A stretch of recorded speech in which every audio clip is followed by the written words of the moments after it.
लक्ष इकडे आहे असं समजून मी कविता सादर करतोय. कवितेचं नाव आहे वड म्हणला बाई तुला दोन्ही हात जोडले.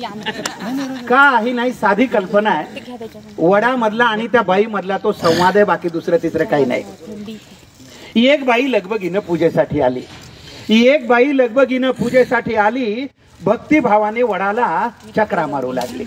भक्तिभावाने वडाला चक्रा मारू लागली. वड देवा पूजा पदरात घे. वड देवा पूजा पदरात घे. जन्मोजन्मी पुन्हा मला हाच पती दे. जन्मोजन्मी पुन्हा मला हाच पती दे.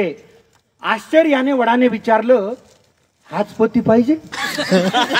आश्चर्याने वडाने विचारलं, हाच पती पाहिजे? काही म्हण बाई तुला खरंच मानलं पाहिजे. काही म्हण बाई तुला खरंच मानलं पाहिजे.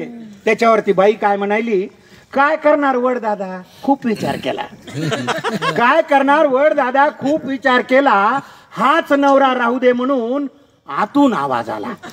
हाच नवरा राहू दे म्हणून आतून आवाज आला. त्याच्यावर तो वड म्हणायला, एवढे दुर्गुण असून सुद्धा याचीच निवड केली. एवढे दुर्गुण असून सुद्धा याचीच निवड केली. म्हणून माय मला तुझी फारच दया आली. म्हणून माय मला तुझी फारच दया आली. त्याच्यावरती बाई काय म्हणली, त्याच्यावरती बाई म्हणते, वड देवा तसं काहीच नाही. वड देवा तसं काहीच नाही. असं नाही की आमचं बिलकुलच पटत नाही. असं नाही की आमचं बिलकुलच पटत नाही.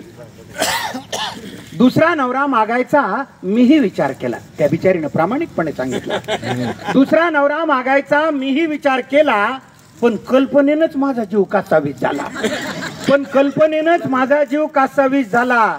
जास्तच बिलिंदर निघाल्यावर मग काय करायचं? जास्तच बिलिंदर निघाल्यावर मग काय करायचं? म्हणून म्हणलं याच्यासाठीच वडाभोवती फिरायचं. म्हणून म्हणलं याच्यासाठीच वडाभोवती फिरायचं. तुम्हाला तर माहिती आहे देवा मी काही कमी नाही.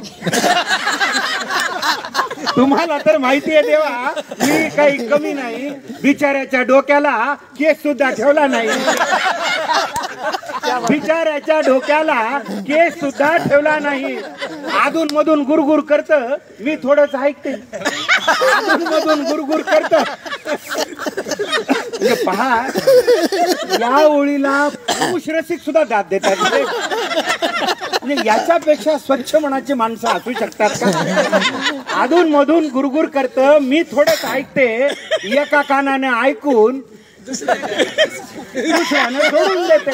एका कानानं ऐकून दुसऱ्यानं सोडून देते. माझी आई मला म्हणली नवरा बदलायचा नाही. पहा म्हणजे तो आतून आलेला आवाज कुठून आलेला होता.